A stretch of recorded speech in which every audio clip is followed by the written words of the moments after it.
ele foi preso pelo FBI dos Estados Unidos num aeroporto da Flórida. Os americanos prenderam o líder lá. Alexandre de Moraes sofre a primeira derrota em ação judicial movida pela plataforma Rumble nos Estados Unidos. Decisão do Tribunal da Flórida expôs revés ao ministro e desagrada a AGU. Fala pessoal, sejam muito bem-vindos. O meu nome é Bruno, começando mais um giro de notícias. Mas antes eu peço que você se inscreva no canal, deixe o seu like, compartilhe o vídeo e ajude esse conteúdo a chegar a mais pessoas. Bora para o vídeo!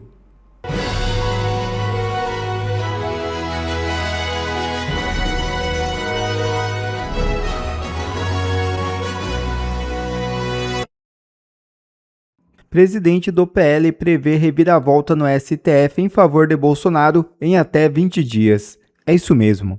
Valdemar Costa Neto, presidente do PL, previu nesta quarta-feira uma reviravolta no cenário político nas próximas semanas. O dirigente partidário citou a revisão criminal apresentado pela defesa do ex-presidente Jair Bolsonaro ao Supremo Tribunal Federal e disse esperar novidades em 15 ou 20 dias.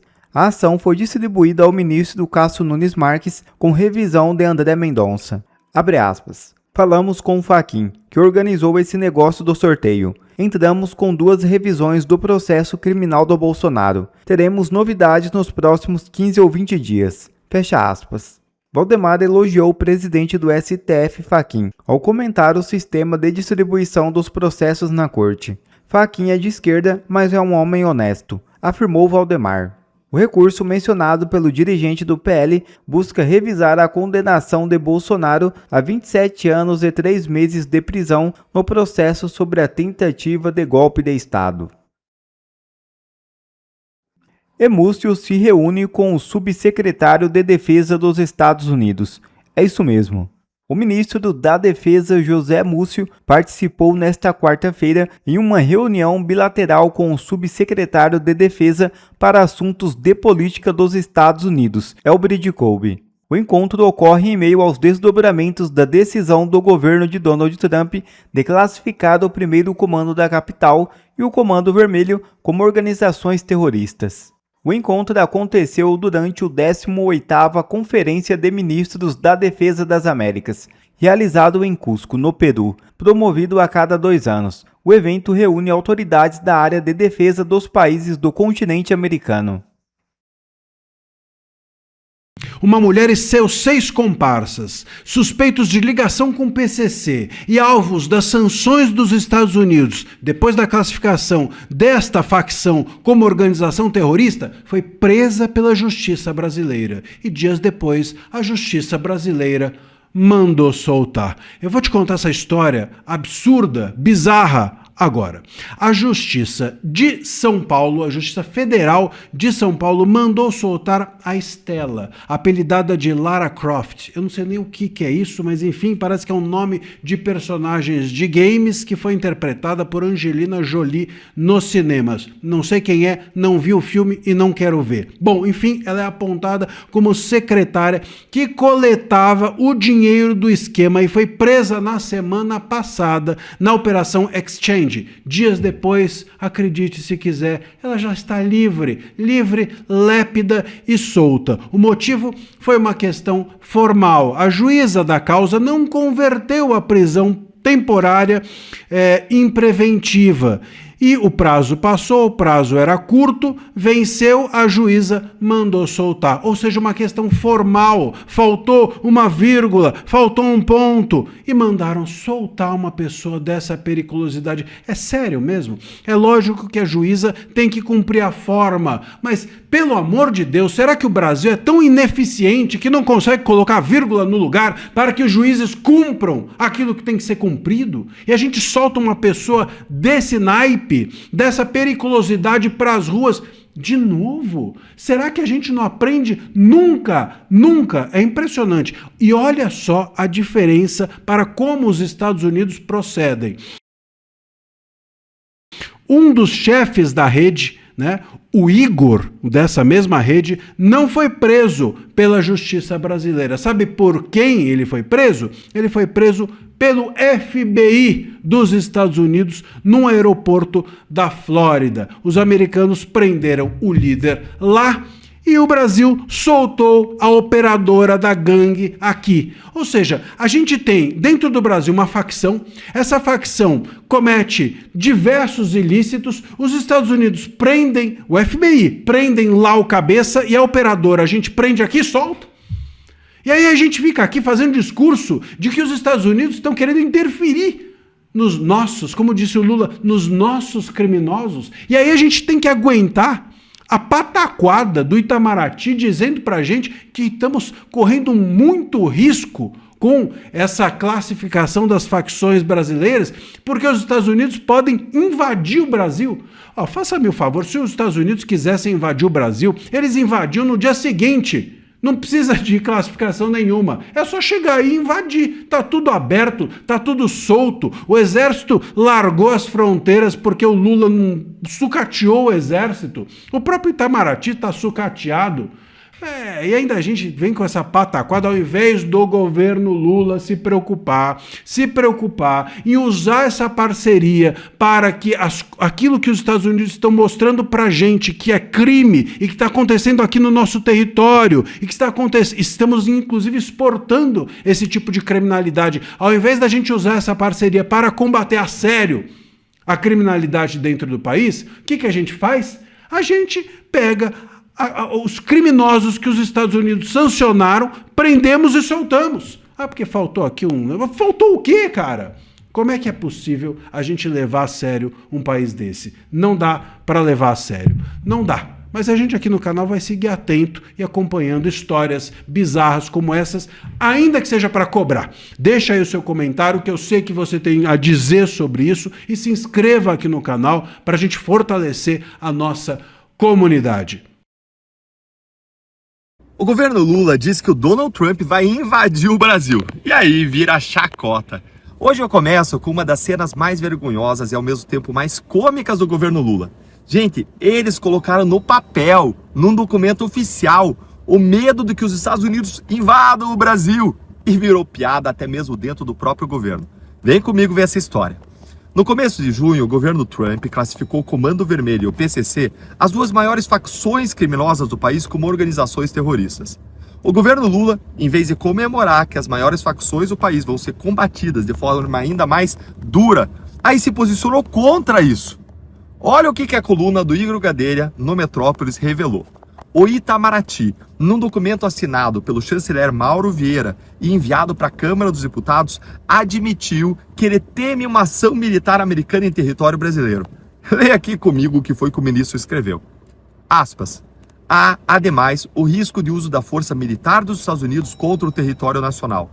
Ou seja, o governo do Lula botou no papel, gente, oficialmente, que o Trump pode mandar a tropa para o Brasil. Olha que loucura! E aí vem a parte que transforma o medo em piada. Os militares do próprio Lula desmentiram o chanceler. Segundo a CNN, integrantes das Forças Armadas relativizaram o tal risco. Disseram que monitoram todos os cenários, mas ponderaram que possibilidade não se confunde com probabilidade e que ainda não há nada nesse momento que indique uma ação americana no Brasil. Traduzindo, o próprio exército subordinado a Lula está dizendo que o chanceler criou pânico do nada, para nada.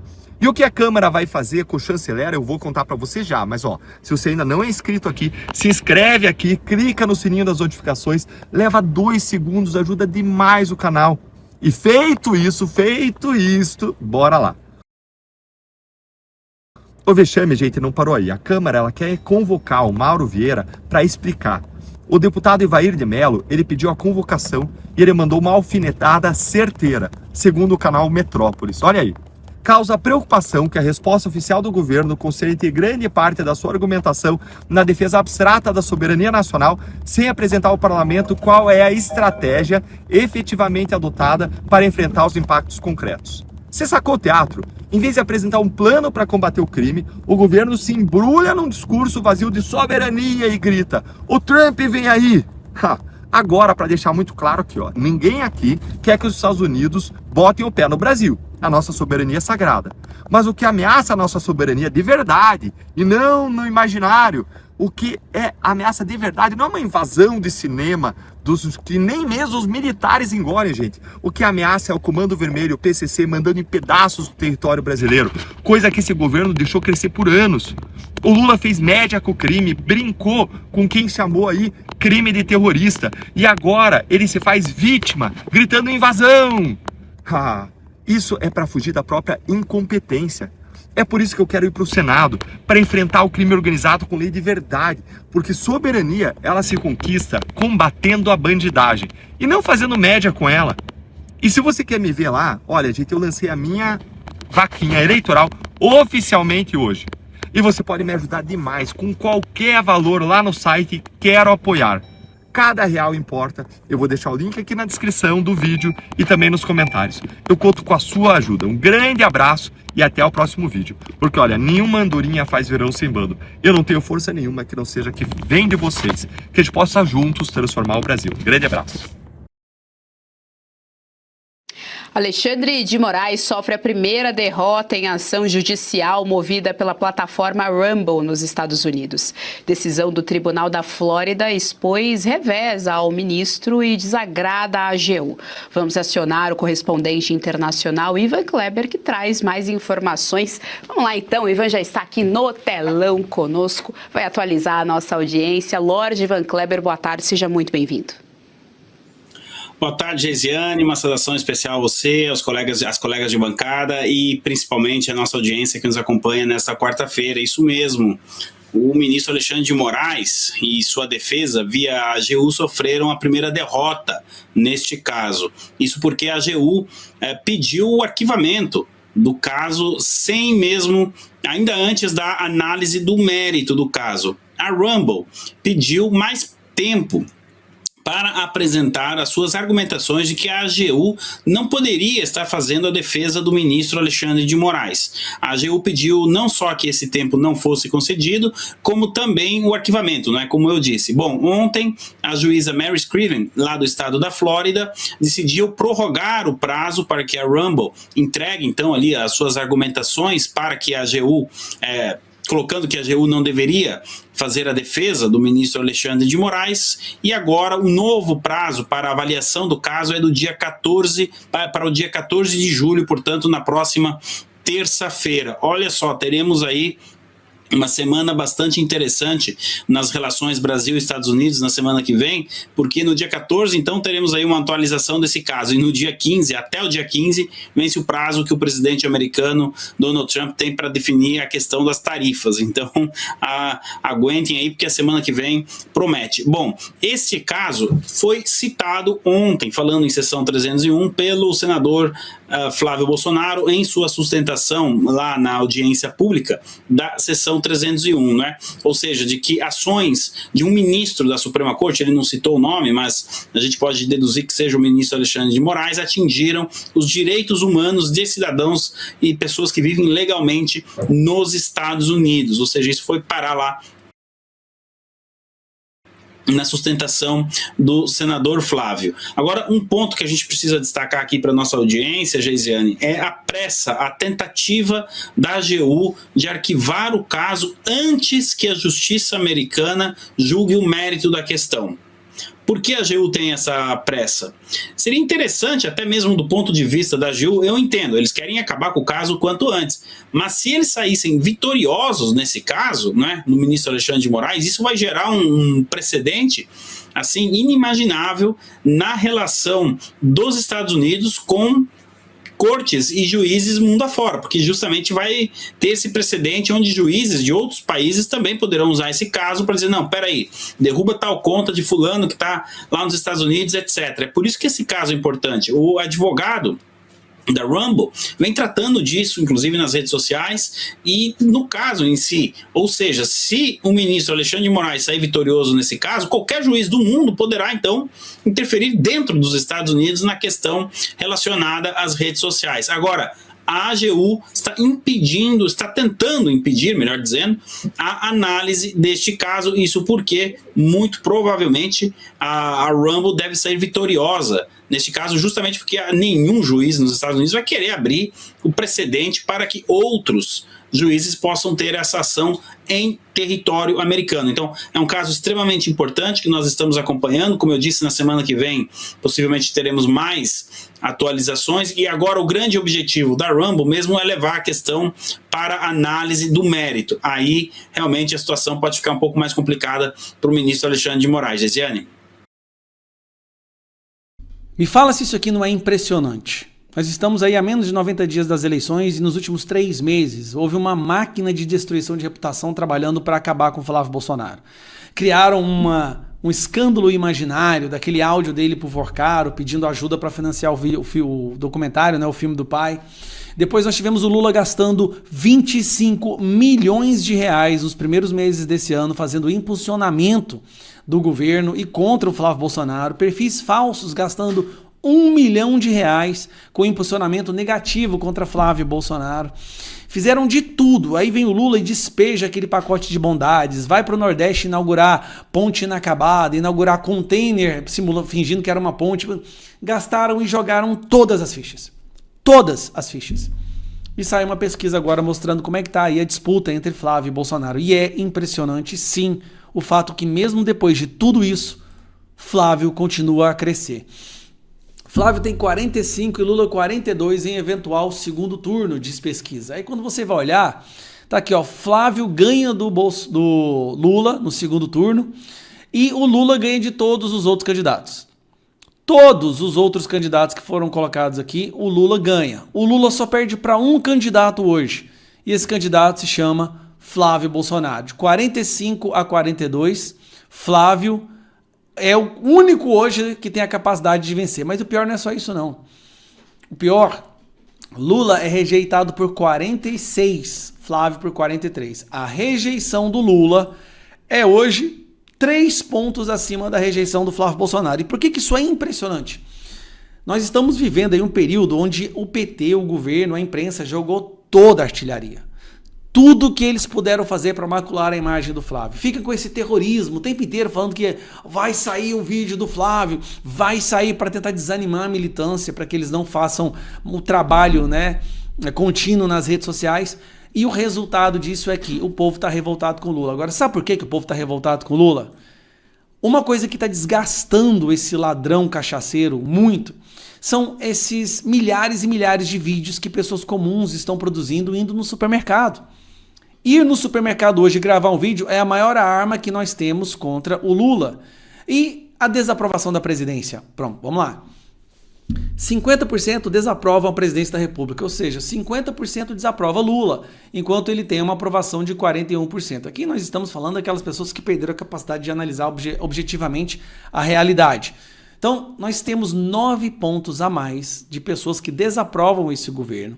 Nós temos um governo que tem mais rejeição, um presidente que tem mais rejeição do que o candidato, e nós temos uma pesquisa mostrando que o Flávio Bolsonaro ainda está na frente mesmo depois de tudo. Então, qual é o objetivo desse vídeo? Bora pra cima, galera. Me desculpa, bora pra cima, arregaça as mangas, ou a gente não aguenta mais 4 anos de Lula. Eu sei que às vezes fica pairando, é tanto ataque, é tanto bombardeio, é tanta narrativa, é tanto terrorismo, que às vezes as pessoas ficam meio incertas, inseguras. Ah, não, acho que o Lula vai ganhar, não sei o que, acho que o Lula vai ganhar. Isso desanima a militância. E é isso que eles querem, que você desanime. Que você não queira postar, que você não queira falar, defender. Pois agora, mais do que nunca, nós temos a faca e o queijo na mão. A gente pode, esse ano, reverter todo o processo de destruição que o Brasil está passando há décadas.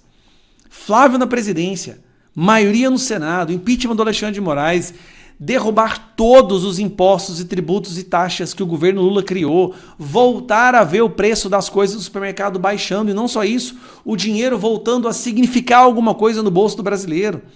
Você imagina? E nós temos a chance de fazer isso acontecer, só que para isso, você tem que parar de ser influenciado por esse terrorismo midiático da imprensa e do governo e ir para cima.